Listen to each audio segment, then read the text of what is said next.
औज़ुबिल्लाहि मिनश्शैतानिर्रजीम बिस्मिल्लाहिर्रहमानिर्रहीम।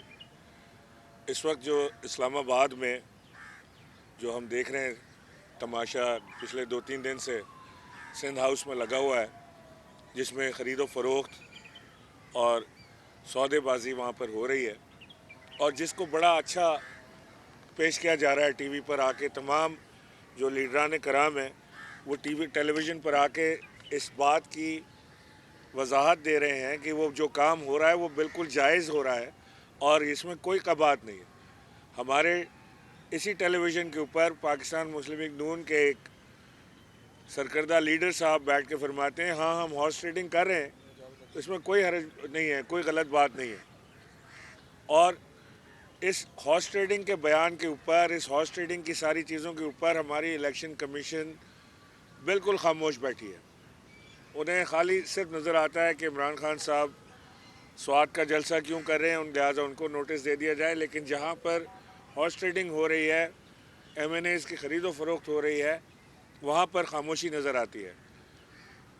ये एक इंतहाई मॉरल डिफ़ीट मैं इसको समझता हूँ कि हमारे जो लोग इस ख़रीद व फ़रोख्त में शामिल हैं, चाहे वो ख़रीद रहे हैं या वो बिक रहे हैं, वो दोनों इस शर्मनाक हरकत के बावजूद ढिठाई के साथ इसी मुल्क के अंदर, इसी इस्लामाबाद के अंदर वो घूमते फिर रहे हैं और हम देख रहे हैं कि लोग उनका घेराव कर रहे हैं, उनसे सवालात कर रहे हैं, उनसे पूछ रहे हैं कि आखिर जब आप इमरान खान साहब के वोटों के ऊपर इलेक्ट हुए तो उसके बाद ऐसी कौन सी अब आपके ज़मीर में जाग आ गई कि आज ही आप अपने ज़मीर की तलाश में निकल गए। सिंध हाउस में जो कुछ हुआ कल, वो काबिल मज़म्मत है।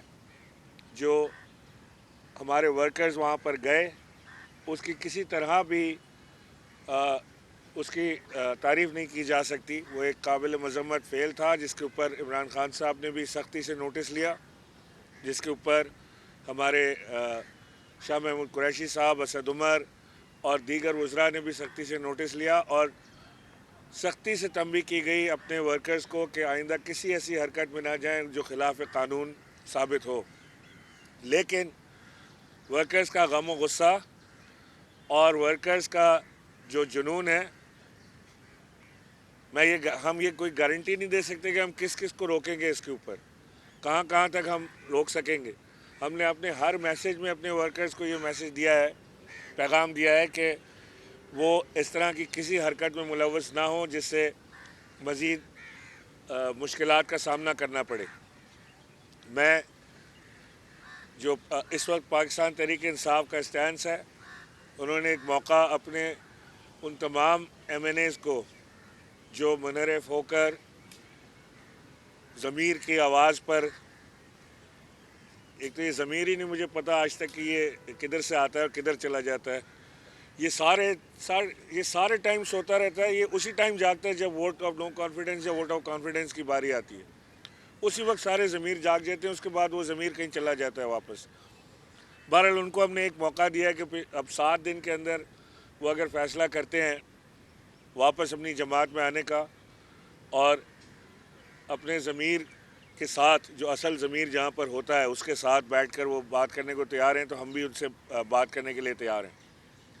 लेकिन जो लोग ये फ़ैसला कर चुके हैं या पैसा ले चुके हैं या वजारत के वादे पर जा चुके हैं या बहुत दूर निकल गए हैं इस मामले में, उन्हें फिर अल्लाह हाफिज़। लेकिन ये मैं आपको बता दूं कि ये सारे लोग, ये जिस दिन इमरान खान साहब वोट ऑफ नो कॉन्फिडेंस जीत जाते हैं, उस दिन आप देखेंगे कि ये सारों के ज़मीर दोबारा जाग जाएंगे और ये फिर सब वापस उसी दर पे हाजिर होंगे कि जी हमसे गलती हो गई थी, हमें तो गलत बताया गया था। यानी कोई खुदा का खौफ है। एक MNA कह रहे हैं कि जी मेरे इलाके में PMT नहीं लगी, लिहाजा मैं अब छोड़ के जा रहा हूँ, तो वो आसिफ जरदारी से PMT लगवाने जा रहे हैं। दूसरे कह रहे हैं कि जी करप्शन वज़ीर आज़म इमरान खान के दौर में बढ़ गई है, तो लिहाजा वो ज़मीर की आवाज़ पे नवाज शरीफ और आसिफ जरदारी और फजल रहमान के साथ बैठ के करप्शन ख़त्म करने जा रहे हैं। ये इन लोगों का अवाम ने मुहासबा करना है, इनके अपने इलाके के हल्के के लोगों ने मुहासबा करना है। हमें किसी को कहने की ज़रूरत नहीं है, लेकिन इनका मुहासबा इनके अपने हल्के के लोग करेंगे। वो लंदन में मुंह दिखाने के काबिल नहीं होते, जब बाहर निकलते हैं तो लोग उन्हें पकड़ते हैं। ये पाकिस्तान में मुंह दिखाने के काबिल नहीं रहेंगे, इनसे आवाम इनसे पूछेगी कि आपने ये क्या किया। मैं आप टेलीविज़न के ज़रिए मैं ये बात बिल्कुल वसूख से आपसे कह रहा हूँ कि OIC के फ़ौरन बाद इमरान खान साहब के पास एक ज़बरदस्त तुरुप का पत्ता है, जो वो जब अपनी चाल चलेंगे, अपने तुरुप का पत्ता चलेंगे, हैंड्स डाउन इंशाल्लाह ये हम वोट ऑफ नो कॉन्फिडेंस से हम सुरखरू होकर निकलेंगे, हम जीतेंगे और इमरान खान मज़ीद पावरफुल वज़ीर आज़म के तौर से बाहर निकलेंगे। मैं अभी ये देख रहा हूँ कि बिलावल भुट्टो साहब ने भी एक धमकी दी है कि देखते हैं कि OIC कॉन्फ्रेंस कैसे होती है। बड़े अफसोस का मकाम है कि अगर OIC पाकिस्तान तहरीक इंसाफ के लिए नहीं है, OIC इस पाकिस्तान के लिए है। ये पाकिस्तान के इमेज, पाकिस्तान की बका, पाकिस्तान के लिए, पाकिस्तान का दुनिया भर में एक जो तस्वुर है पाकिस्तान का, उसको बढ़ाने के लिए है। ये 15 साल के बाद OIC हो रही है और वो वहाँ बैठ के कह रहे हैं कि देखता हूँ OIC कैसे होती है पाकिस्तान में। तो मैं भी ये जवाब देना चाहता हूँ कि मैं देखता हूँ कि कौन माई का लाल OIC पाकिस्तान में होने से रोक सकता है। कमाल है, या ये स्टेट है, पाकिस्तान मुमलिकत है, या ये कोई चिड़ियाघर बना हुआ है कि जिसकी जो मर्ज़ी करता रहेगा। OIC भरपूर तरीके से होगी, जैसे डिज़ाइन की है उसी तरह होगी, पुरअमन तरीके से होगी, और कोई OIC के अंदर अगर रनखा डालेगा तो उससे स्टेट अपने तरीके से निमटना जानती है और निमटेगी।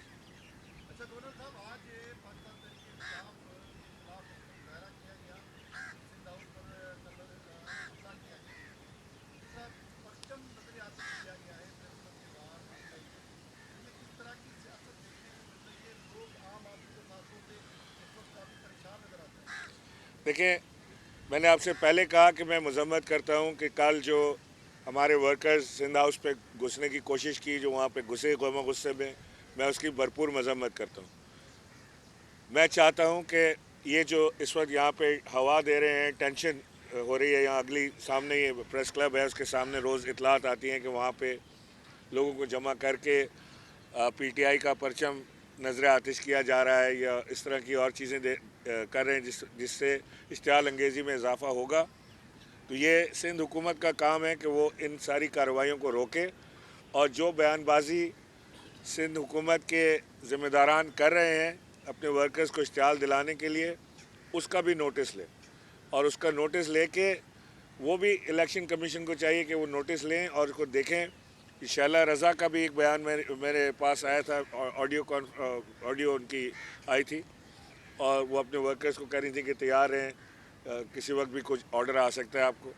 तो ये खाने जंगी की तरफ ले जाना चाहते हैं, लेकिन मेरी ये इनसे दरख्वास्त है कि इस मामले को, वर्कर्स को इन्वॉल्व करने से आप ख़राबी की तरफ जाएंगे।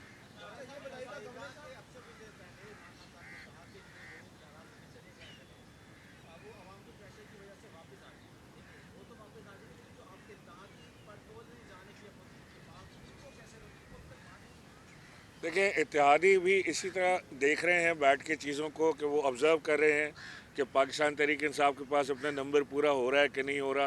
वो अपने ऑप्शंस वे कर रहे हैं, काफ लीग अपने ऑप्शंस देख रही है, MQM अपने ऑप्शंस देख रही है। वो अपना फ़ैसला करेंगे जब वक्त आएगा। फ़िलहाल वक्त ये है कि हमारे जो MNAs इधर उधर गए हैं या जो जाने के लिए पर तोल रहे हैं, उन्हें हमें समेटें और उन्हें वापस बुलाएं। तो वज़ीर आज़म का जो पैगाम है,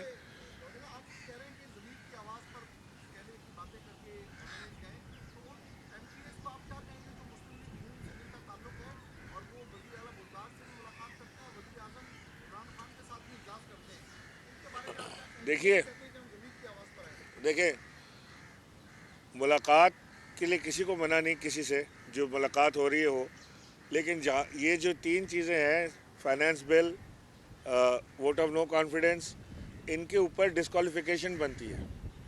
ये वो चीज़ें हैं जिससे हुकूमत का मेक और ब्रेक होता है। अगर कोई MPA या कोई MNA वज़ीर आज़म से अपने हलके की तरक्की के लिए बात करना चाहता है तो ज़रूर करे, लेकिन जिस वक्त वो मुनरिफ होगा अपनी जमात से और वो वोट करेगा वज़ीर आज़म के लिए, उस वक्त वो डिफेक्शन क्लॉज उस पर लगती है, वहाँ उसके ज़मीर का सौदा नज़र आता है। हमने किसी एक MNA को स्टेट होने के बावजूद स्टेट के पास बड़ी ताकत होती है, स्टेट के पास डंडा होता है, स्टेट के पास पैसा होता है, स्कीमें होती हैं इसकी, स्टेट के पास हज़ार तरीके होते हैं, स्टेट के पास मशीनरी होती है जो किसी के ख़िलाफ़ इस्तेमाल हो सकती है या किसी के लिए इस्तेमाल हो सकती है। लेकिन एक एमएनए को पाकिस्तान तहरीक इंसाफ या उसकी हुकूमत ने एक एमएनए को अप्रोच नहीं किया अपोजिशन के, ना किसी को ख़रीदने की कोशिश की, ना किसी को डराने धमकाने की कोशिश की। कर सकते थे ये काम इमरान खान साहब अगर अपने 2-3 लोगों को कह देते तो ये काम हो सकता था बड़े आराम से। ये जो नंबर्स आप हमारे देख रहे हैं इनकी तो मजाल नहीं थी जाने की।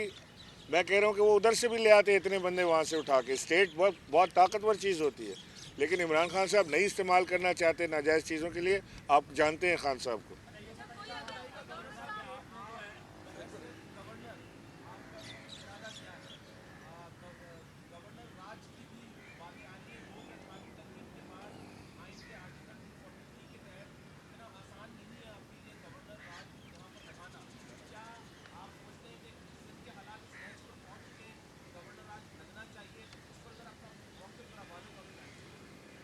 देखें, सिंध के हालात तो हम सब के सामने हैं। सिंध में लॉ एंड ऑर्डर की सिचुएशन की प्रॉब्लम्स हैं। सिंध में हमारे जो सहाफ़ी आप लोगों की बरादरी के लोग हैं जो मारे जाते हैं, जिनका पता नहीं लगता उसके बाद वो क्या हुआ। अभी हाल ही में ये जोखियों वाला केस हमारे सामने है। हमारे पास सिंध में ये जो हम देख रहे हैं मुसलसल तरीके से हम देख रहे हैं कि सिंध के अंदर जो लोगों की ज़िंदगी अजीरन होती जा रही है। कुत्तों की वैक्सीन यहाँ पर नहीं है, अस्पतालों में दवाइयाँ नहीं हैं, स्कूलों में भैंसें बंधी हुई हैं। इन सब के बावजूद हम हमेशा कहते रहे हैं कि गवर्नर राज ऑप्शन नहीं है। सिंध का या किसी भी सूबे के अंदर गवर्नर राज लगाना एक मुनासिब ऑप्शन नहीं होता किसी के पास। ये पीपल्स पार्टी की गवर्नमेंट थी जिसने पंजाब में गवर्नर राज लगाया था। वहाँ जायज़ था, यहाँ नाजायज़ है। हर चीज़ पंजाब में जायज़ हो जाती है, सिंध में नाजायज़ हो जाती है। लेकिन ये बात मैं वाज़े कर दूँ कि जिस वक्त वज़ीर आज़म इमरान खान ने मुझे कहा गवर्नर राज लगाने के लिए, एक से दूसरा सेकंड नहीं लगाऊंगा मैं। ये मेरे अब इमरान खान मेरे लीडर हैं, वो जैसे ही मुझे कहेंगे बिला झिझक मैं ये काम कर दूंगा। लेकिन मुझे ऐसा कोई नहीं लगता कि वज़ीर आज़म का कोई ऐसा मूड है कि वो गवर्नर राज लगाना चाहते हैं।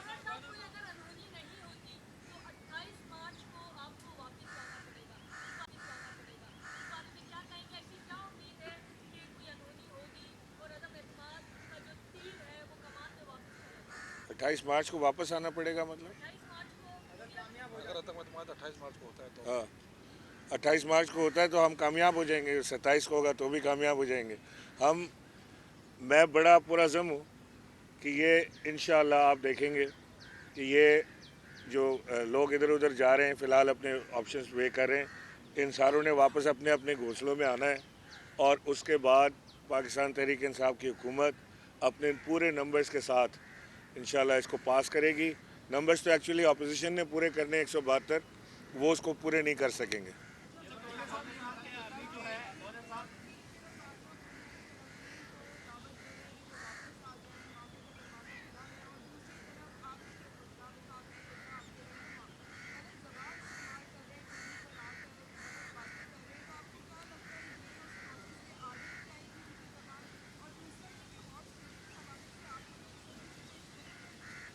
उन्होंने नंबर वन तो ये कि जो आपने कहा कि गलत ज़बान इस्तेमाल करें उनको नहीं करनी चाहिए।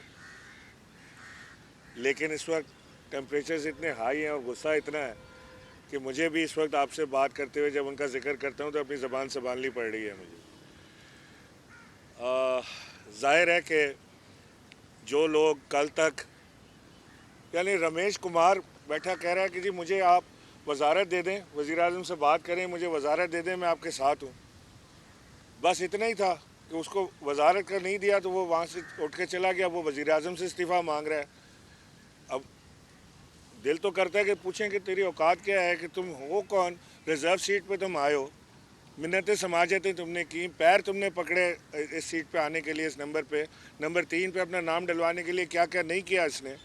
और अब आके बता रहा है वज़ीर आज़म को कि मेरा ज़मीर जाग गया क्योंकि मुझे वजारत नहीं मिली। उसको कभी वजारत मांगता था, कभी वो क्या अपना नहीं ये जो हेरिटेज बिल्डिंग्स होती हैं इसके लिए क्या, एनीवेज ये वो कहते थे कि मुझे एडवाइज़र ले लें उसके लिए हॉट ने ना ना यार एनीवेज तो वो कहते थे कि जी मुझे आप इसके लिए वो ले लें वो बना लें एडवाइज़र बना लें मुझे इसके लिए और मैं यहाँ काम करना चाहता हूँ। उस पर भी वज़ीर आज़म ने उसको मना किया। जब भी सारी चीज़ों पे मना हो जाता है तो उसके बाद फिर अब आप आ जाते हैं कि जी अब वज़ीर आज़म को इस्तीफ़ा दे देना चाहिए क्योंकि मैं कह रहा हूँ। तुम हो कौन इस्तीफ़ा मांगने वाले वज़ीर आज़म से?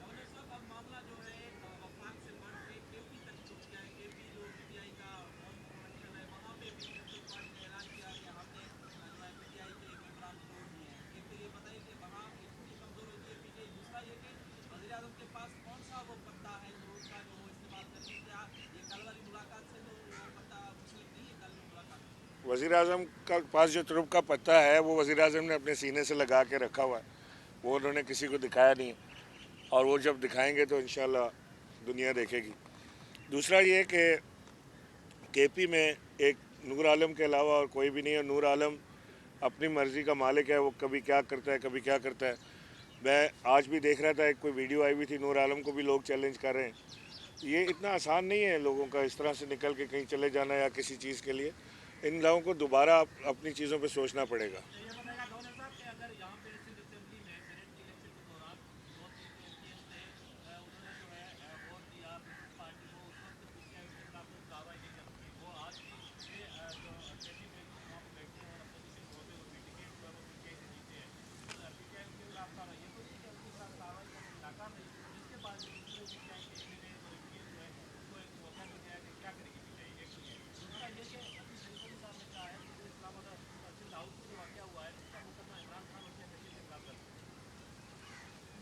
बेशक करें, वो जहाँ जिधर मुकदमा दर्ज करना है करें। आज़ाद मुल्क है, आज़ाद लोग हैं, हमने कौन सी कदगन लगाई हुई है। वो करें जितने मुकदमा दर्ज करने हैं, लेकिन अपने मुकदमा पहले देख लें। जो उनके ऊपर करप्शन के सारे मुकदमा लगे हुए हैं, कत्ल इकदाम कत्ल के मुकदमा लगे हुए हैं, जो उनकी पार्टी के अंदर मनी लॉन्ड्रिंग के इकदाम लगे हुए हैं, इंशाल्लाह उसको हम बहुत तेज़ करने वाले हैं।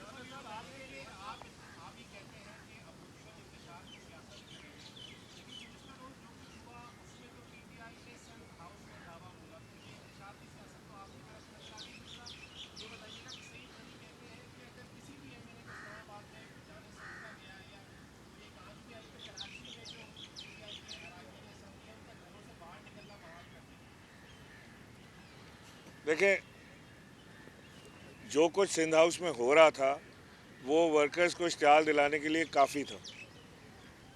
वहाँ पर सिंध पुलिस ले जाके वो एक बीच में टेंट लगा के और टेंट के उस तरफ वहाँ पे वो एक पीपल्स पार्टी अपनी एक पार्टी कर रही थी किसी और की कॉस्ट पे कीमत पे। तो उसके बाद और फिर वहाँ से जो इंटरव्यूज़ आ रहे थे एमएनएस के, जो चैलेंजिंग इंटरव्यूज़ थे, जो वज़ीर आज़म के ख़िलाफ़ बात कर रहे थे, तो वो क्या समझ रहे थे कि वहाँ पे लोगों ने कोई फूल पत्तियाँ डालनी है। अगर एक तमाशा उन्होंने लगाया ही है वहाँ पे सिंध हाउस के अंदर, उसको उन्होंने एक बकरा मंडी बनाया हुआ था, तो उसके बाद तो ये रिएक्शन नेचुरल था लोगों का। लेकिन ये कोई प्लान नहीं था। कोई हमने अब कोई वहाँ के यूसी इंचार्जेस को नहीं जमा किया और हमने कोई अपने लोगों को नहीं कहा कि आप जाके ये सारा बलवा करें। ये एक रैंडम रिएक्शन था जिसको पार्टी कंडेम कर रही है।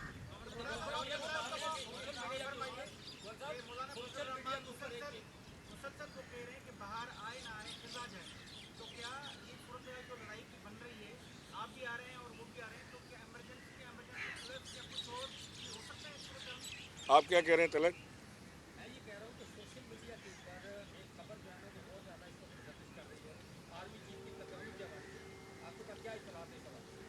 नहीं, मेरे पास इस हवाले से तो कोई इतलात नहीं है। आर्मी चीफ की तकरीरी का वक्त जब आएगा, जब उस वक्त देखा जाएगा। फ़िलहाल तो मेरे पास कोई इतला नहीं है।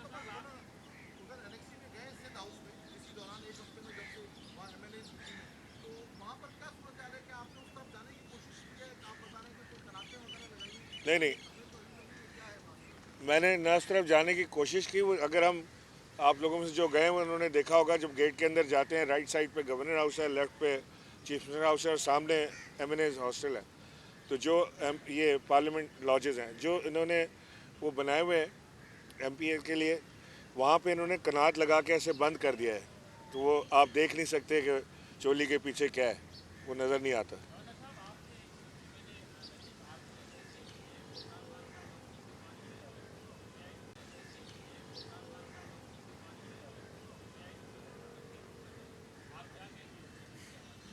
शामिल करने के आपको नाराज अरकान को मनाने का टास्क दिया गया था, कितने लोगों को मनाने में कामयाब रहे और कितने लोग मजीद नाराज हैं जिनको मनाने का प्लान कर रहे हैं? मैं नजीब हारून साहब का क्या बोलूँ, मतलब एक बेवकूफ़ाना उनकी बयान है, उसके ऊपर मैं क्या कमेंट करूँ। और दूसरा जो आपने पूछा कि जितने लोगों को मनाने का टास्क दिया था, मैं एक चीज़ वसूख से कह सकता हूँ कि अलीम ख़ान पार्टी के ख़िलाफ़ नहीं जाएगा, खान साहब के ख़िलाफ़ नहीं जाएगा, और वो चाहे साथ ना दे लेकिन वो खिलाफ़ नहीं जाएगा। नंबर दो ये कि मेरे पास जहांगीर तरीन के लिए था, जहांगीर तरीन की सेहत ठीक नहीं है, मेरी उनसे बात नहीं हो सकी। मैंने उन्हें टेक्स्ट किया था, मैंने उनकी खैरियत पूछी थी, उनका जवाब आया था कि मैं खैरियत से हूँ। मैंने उनसे पूछा कि क्या आप बात कर सकते हैं, तो उन्होंने कहा कि मैं इस वक्त मुझे डॉक्टर्स ने मना किया हुआ है, तो जैसे मुझे इजाज़त मिलेगी तो मैं आपको फ़ोन करके बात करूँगा। लास्ट लास्ट आप जब भी किसी को मनाने जाते हैं तो आपको पॉजिटिव वाइब डालते हैं। कल एक बनी गाला में बड़ी अहम मुलाकात हुई मेरे साथी सक्सेस से, तो वहाँ से भी पॉजिटिव वाइब्स आई है या वहाँ से भी नेगेटिव वाइब्स आई है? नहीं जी, बड़ी आप क्या चाहते हैं? बताएं ना आपको बड़ी बहुत पॉजिटिव वाइब्स हैं। तमाम जो मीटिंग्स वज़ीर आज़म कर रहे हैं उसमें इंतहाई पॉजिटिविटी है, उसमें कोई नेगेटिविटी नहीं नज़र आ रही है। और इंशाअल्लाह आप ये देखेंगे कि ये जिस वक्त ये नज़दीक पहुंचेगा तो आपके इन सारे सवालों के जवाब आपको इकट्ठा मिलेंगे इंशाअल्लाह। Thank you.